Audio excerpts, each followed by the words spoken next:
Okay, this is Jim from the Game Slave. Hi, I'm Philip from Radio DMG and Area DMG and DMG ISN. Marcus from Kaiju no Kami. And I am Erik from Erik. He is our victim today. What's your full name? Erik Kimerer. And let's start with our first question. Well, how do you lead off? Yeah, so Erik, you seem to be a little bit newer to the industry than some of the other voice actors that we have here this weekend. How do you feel that state of the voice acting community? Is it a good place to work? It very much is, and I wouldn't have been able to get into it in any other day and age, I don't think, because with all the access to the internet, to communities that are very interested in this, there's a whole new breadth of people just coming in and like realizing this can be a job for them, people that really want to do this. So it's now got a wider access. It's been very interesting to see. So I've been able to benefit from that. And I just think the state of the voiceover community right now is really great. Everybody is very supportive of each other. We're all in the midst, I don't know if you know, of a video game strike, but it's all for the sake of everybody trying to look out for each other's future. We really want this to be a job that remains for future people. So I'm very happy to say that it is a very supportive community. And just so people in our audience might not, many people in our audience might not know who you are because you are new. Yes, exactly. So, and it's hard to put names. What voices do you do, and what do you do outside of voice acting? Let's see here. I'm gonna have to go down the list. I should probably have some IMDb or something. I do Haruyuki Arita in Excel World. I do Alibaba Saluja in Magi, both Labyrinth and Kingdom of Magic. Gopher in Seven Deadly Sins, Speed of Sound Sonic in One Punch Man. Biscuit in Iron Blood Orphans, the Gundam that was on Toonami. And most recently I was announced as Fisheye for Sailor Moon. And outside of voiceover, I also tend to lend myself to some professional wrestling, because I am a huge mark. Well, on the subject of Sailor Moon, what's it like being that you're new to voice acting, but you get to be cast in a classic series like that? It's a dream come true, honestly, especially the season and role I get to be a part of. This was the season that I remember watching growing up on Toonami. Super S was the one I first caught when I would go home from school and flip on Cartoon Network. So when I knew it was being redone and I was just kind of started getting into the voiceover community, I was just like, oh, this would be so amazing if I could even just read for one of the Amazon trio, let alone be a part of it. So I'm on cloud nine right now, and I get to go back. I get to step into the booth as soon as I land back in LA. So I'm having a blast. Well, being that you had watched Super, what about the fact that in the old dub they changed Fisheye to a female character, and now you've got the proper gender? Yeah, it's interesting, and people are really excited about it, I find. On Twitter and on forums, people are really hyped that this is going to be the first time that Fisheye gets a male voice in English. So I will admit, I first thought when I was listening to even the Japanese track, when they gave me the preview for it, I thought the Japanese voice actor was a woman as well. That's how well they hit it there. So I just hope that people really enjoy it. I'm having a lot of fun with it, so I hope that comes across. When you're working on the more comedic shows like One Punch Man and Mob Psycho, how do you maintain focus and stay in character in the booth? It's honestly just a lot of Red Bull, because I get a lot of the funny thing is, between the two shows you mentioned, both written by one, of course, but I play kind of the same role in either of them. I play the rival character who thinks he's better than the main character, who thinks he's everything, and then gets a very, very embarrassing comeuppance. So it's funny to see the parallels between the two of them, and basically all I do is I just like try. Those are shows that really lend themselves to you have to put your full energy into it. So that's what I mean by Red Bull is I like have to. By the end of the Teru fight scene, I was sweating bullets, and all I did was just stand there yelling into a piece of metal. So it was a lot of fun, but again, it's a different energy you have to put yourself into. You have to really commit to the insanity of those kind of shows. And speaking of the insanity of many types of shows, what do you think so far of NDK 2017 and Colorado? Have you been to Colorado before? No, this is my first time in Colorado, honestly, and I'm having just a blast. I used to volunteer for conventions before I even moved to California, and one of the first guests that I interacted with as a liaison was Chris Patton. And I hear giggles and he smiles, though his reputation precedes him. He's been here a lot of times. Exactly, that's what I mean. He would not shut up about this con. He was just telling me how this was his favorite con and how much fun he had and how great the staff is. And I'm just like, oh my god, check this out sometime. So being here, it's been just years waiting to see the results, and god dang, it's been so much fun. Everybody's so nice. The layout of the city is awesome, and we took a bus tour the first day here and got to hear a lot about the history of Denver and all the weird quirks it's had, the cemeteries and the parks and the political corruption. I'm just sitting there like, this is really cool. This is really fascinating. I'm not normally into like historical, like city history or anything like that, but when presented with the opportunity to learn, I'm just like, God, I would love to just come back and visit just for the sake of it. And there's Taste of Colorado. Taste of Colorado just down the street, and yeah, I think there's like a CSU match also going on, so it's a very busy weekend. Labor Day weekend, definitely Colorado came alive. As a personal professional wrestling fan, I grew up with it. Yeah. So knowing that there's a strict regimen that comes with that, has that helped you as a voice actor, knowing breathing techniques, knowing fighting techniques, and different things like that? It has and it hasn't. Definitely in voiceover, you want to be in good shape, and especially as you mentioned, breathing techniques, and that definitely does help with, just any kind of exercise you do. So wrestling is pretty much my only exercise at the moment. I mean, I work out for it, but it's my only excuse to exercise at the moment, rather than, I want to be healthy. It's like, I want to be a better wrestler. But, being in good shape is definitely important for that kind of thing. You're in the booth, you're tensing up, you're doing a lot of, even though you're not like physically exerting yourself, you're spending a lot of energy, so you need to have the capacity to go through all that, especially for like 4-hour sessions. Oh yeah. I will say it has helped and hurt a little bit, because don't take a draw kick to the neck before you step into the booth to do a high kick character. Yeah. I'm just gonna say that. Yeah, that would be kind of frightening. Yeah. Being a not into wrestling kind of person, could you explain what a mark is? Mark is the general, it's kind of equivalent to what we would call an otaku in the anime community. A mark is someone who lends himself to the storyline that they are, like, believes in the storyline that they are shilling. Okay.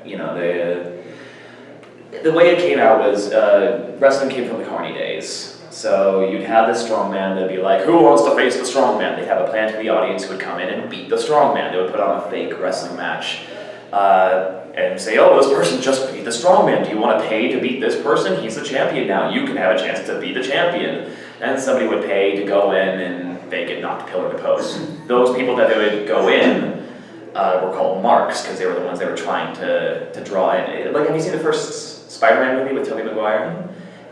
Kind of similar to that scene where he's in there with Macho Man. You have the prize money, but they expect you to lose because you're not there. So that's why it's called marks. And then nowadays it's kind of a derogatory term to mean, you believe in the storyline, it's all fake, what a mark, somebody actually believes the Undertaker can summon the dead or something like that. Don't be a mark, that's kind of the term. Okay.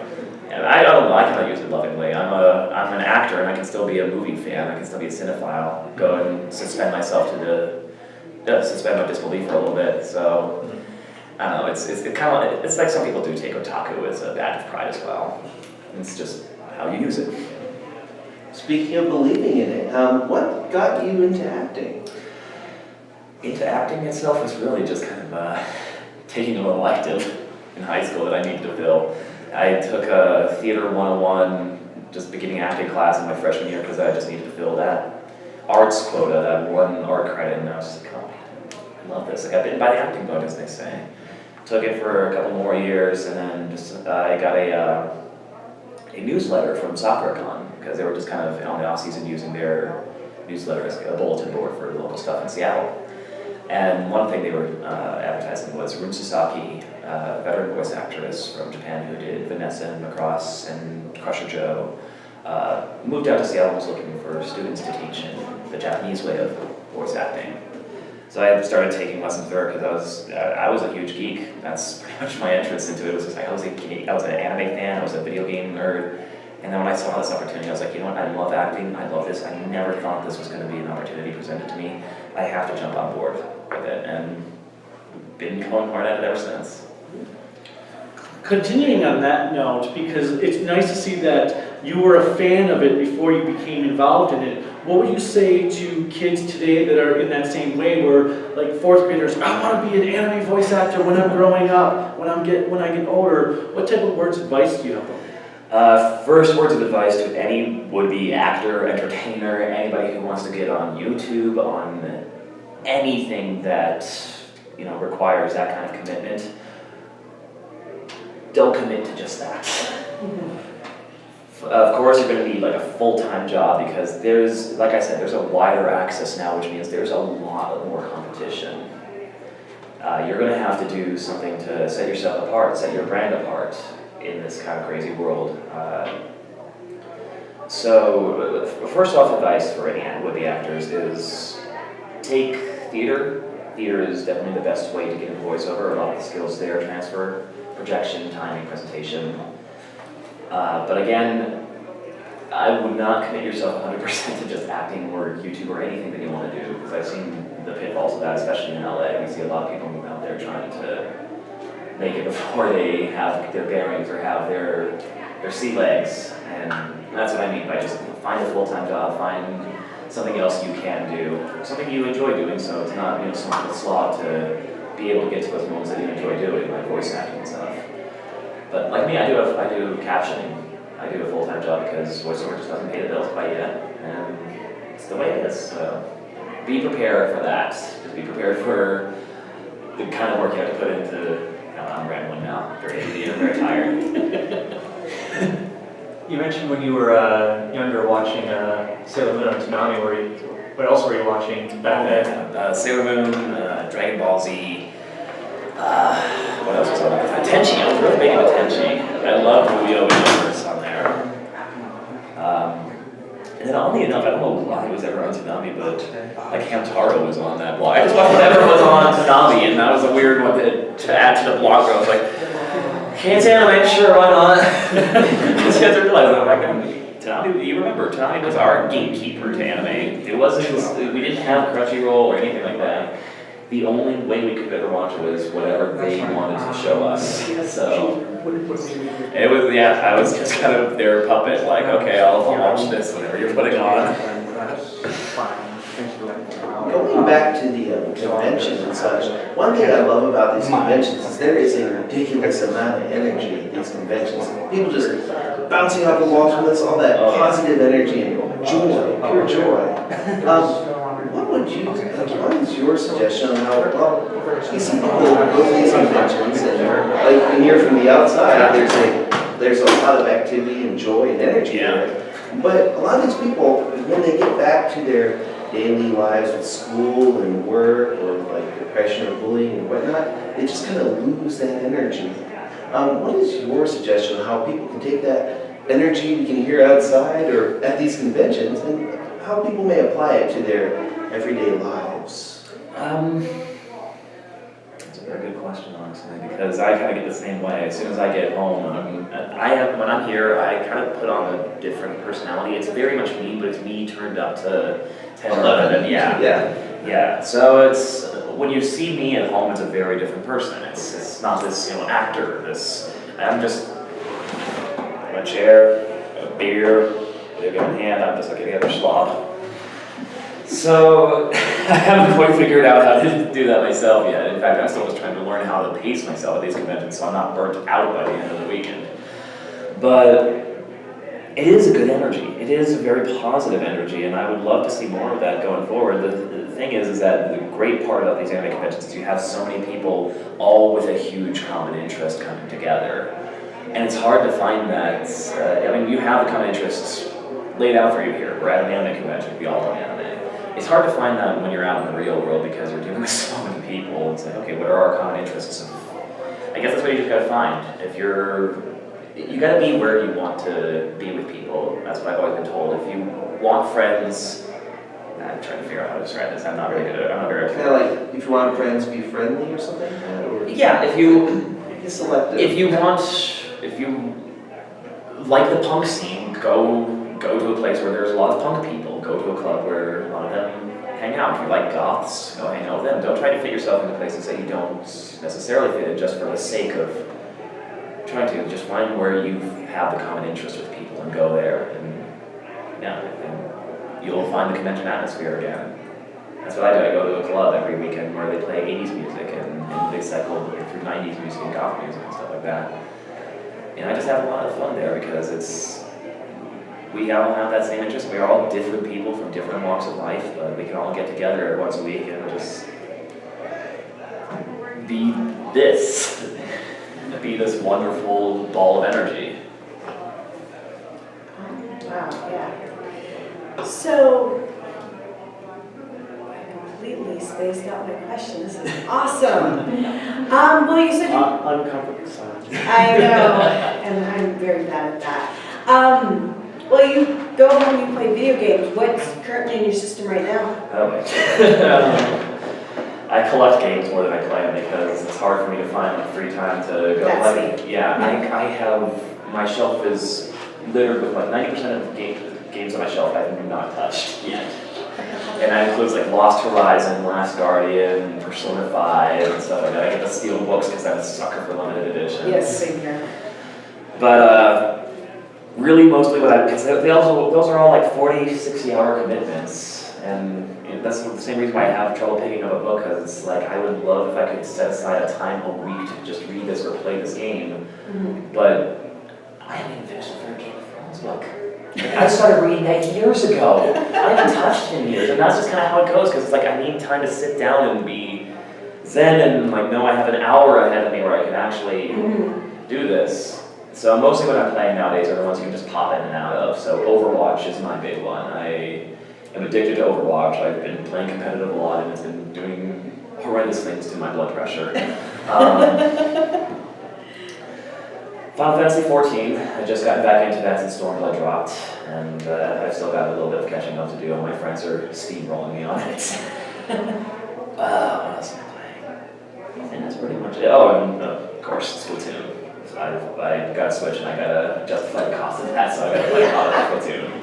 And I think I've already justified the cost on Breath of the Wild. I sunk so many. That was the one that I was like, okay, this one's gonna sink me into it, because it's like portable and I can take it with me. Well, that's why I'm a portable gamer, so I have to have something to keep my attention on board. Yeah. So there have been a number of hours dedicated to Breath of the Wild. Have you finished? Define finished. Well, I have beaten the game. okay. I have gotten the Master Sword. I have gotten all the shrines. I have not gotten all the Koroks. I am not doing all the Does Koroks. anyone ever get on the Koroks? I wonder. I'm sure I'm close. Yeah. Gerard, the completionist on YouTube, he did that. He I gotta get that before the DLC comes out. We bought the special edition because I came by got Toys it. R Us one day. Yeah. I was like, wait, is that the special edition? Yeah. Okay. We don't have a Switch yet, but Lucky Farm. it's there waiting for when we do get one. Yeah. I'm still going through the Trials of the Sword. I still haven't finished the last DLC. Did you have a favorite moment or aspect of Breath of the Wild?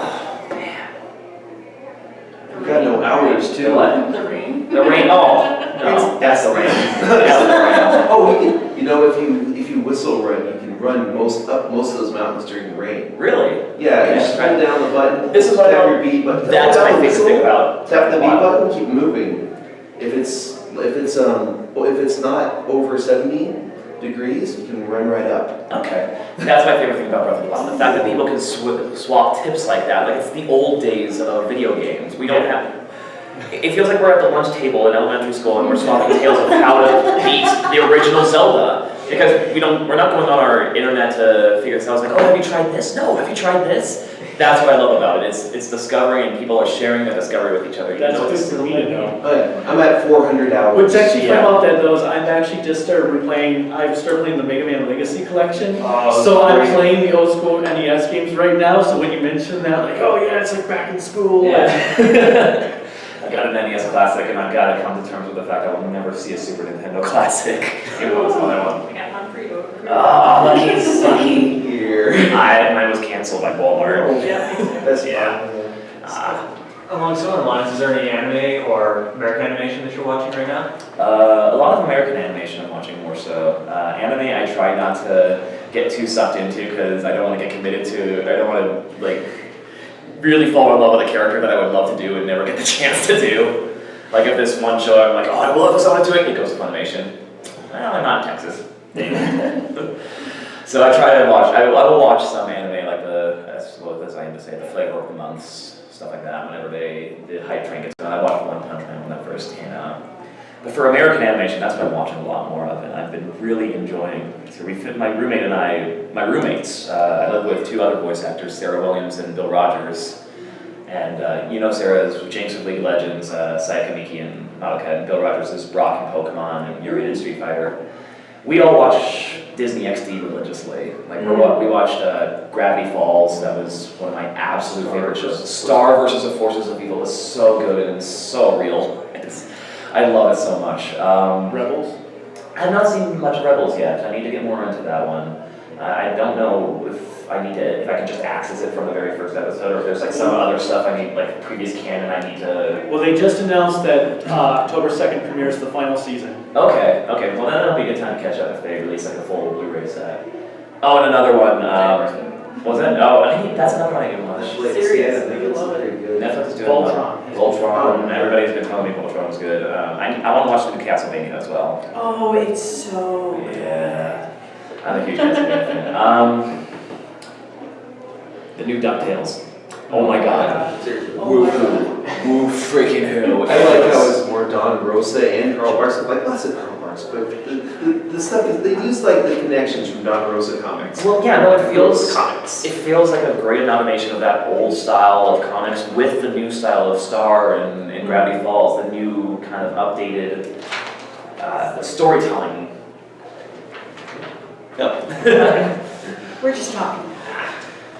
We're checking time. Yes. But yeah, like for example, did you go and pause on Webigail's little frame? The little board that she had with the old style. Yeah, where it mentions like Plain Awful, which is from the comics, like Yeah. Square Chickens, and then like they also mentioned Sky Pirates and Foul and all that stuff. And Well, what was so it that Dewey was saying in the beginning when he was hotwiring the boat? He said, we'll be to and from Cape Suzette. Cape Suzette. Yeah, it's like, They okay. mentioned Cape Suzette, they mentioned Plain Awful, they mentioned Spoonerville. They mentioned Goof Troop. Yep, Spoonerville, St. St. Canard, so I'm just like, oh my god, guys, what seeds are you planting and what Well, law is that's this? in the series, so was the Phantom Blot. Yeah, no, I'm just trying to see if they're actually going to spin off to like a whole Darkwing Duck new series, or if they're going to keep it all under the DuckTales umbrella, because it's all DuckTales, so. Well, it's all the same universe. Yeah, so I don't know if they're going to spin off, but disconnected for a while. yeah. Now, But I also I just want to see love- Gizmo Duck again. you have now the DuckTales Shared Universe franchise. Yeah. Movie, DuckTales cinematic Disney's universe. new tentpole. See, I just love David Tennant Oh,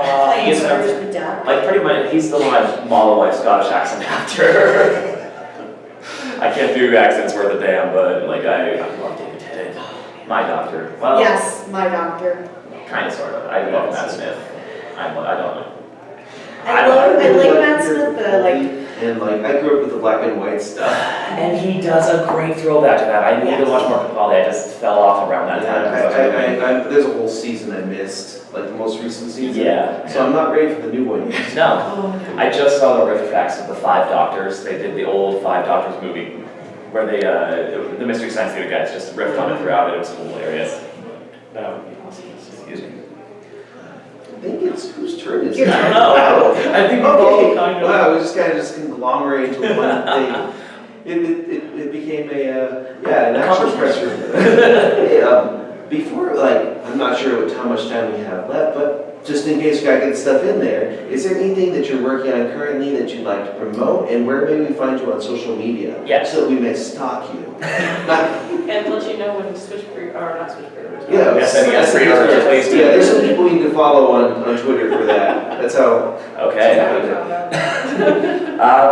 So you can follow me on Twitter and Instagram at Ekimerer, Ekimerer. Okay. You can see where else you can find me. The new thing that we're doing right now, we've been promoting at this convention, which is really cool, is an app called Anime Unlocked. It's a streaming app where it's on iOS only right now, but I think the Android should be coming soon, hopefully by the time these interviews are released. But basically what you do is you just stream from your phone, and anybody who has the app can pick it up and just access that stream. It's all the voice actors like me, Bryce Pappenbrook, David Vincent, Calabear. A lot of us at this convention have been doing it. Leah Clark has been, Ian Sinclair as well. So we're just, you can chat with us, interact with us directly from there, get the app. It's called Anime Unlocked. It's really cool. And just looking at my social media apps here to see if there's anything I missed. No, that's pretty much it. Oh, and if you want to follow what I'm doing in wrestling, check out twitch.tv/wrestlingprowrestling. We do live shows once a month on that. We're actually Cedric the Postman. Wait a minute, Mr. Postman. I wish I could come out to that stuff. Oh God, now I have to find wrestling. So on the subject that we were talking about video games, do you have like a favorite video game of all time? I don't know if I do. I think right now I'd have to say it's pretty close with Breath of the Wild. It used to be Majora's Mask, but I'm just a huge Zelda fan, so I kind of judge everything on the Zelda franchise. I'm a huge Zelda fan, but my favorite is Super Metroid. Oh, okay, yeah. The That was game really that cool. I have played through 78 times. If we're talking nostalgia, games that I've beaten like hundreds and hundreds of times, that's Teenage Mutant Ninja Turtles 4 to open time. That's what I mean by Super Nintendo's, but I need that classic, because Super Nintendo was my first system. That's what got me into this whole crazy madness. So I think Turtles in Time might be one of my favorites. Do you mind doing some tags? Sure, I can do that. You just say this week on the Game Slave as Speed of Sound Sonic. Sure. This week on the Game Slave. Thank you, absolutely. Well, if we're gonna be doing tags, you might as well where can people find your coverage? We're available at thegameslave.com. We're also on Facebook and Twitter and Tumblr. And we're available at dmgice.com. And we're also on YouTube, areadmg.com. And this podcast will be on radiodmg.com. And of course, you can find us on Instagram at areadmg for Instagram, and dmgice on Twitter. And there are other stuff, but if you go to dmgice.com, there's a little section you can click for social stuff. And then I'm Kaiju no Kami. I'm available on YouTube. I just also created a VidMe channel, Twitter, Facebook, Patreon, and Instagram What's your Twitter handle? at Kaiju no Kami. Oh, Yeah, at Kaiju no Kami. Kaiju no Kami. Spell it. Oh, KAIJUNOKAMI. Basically, it's Japanese for God of Monsters.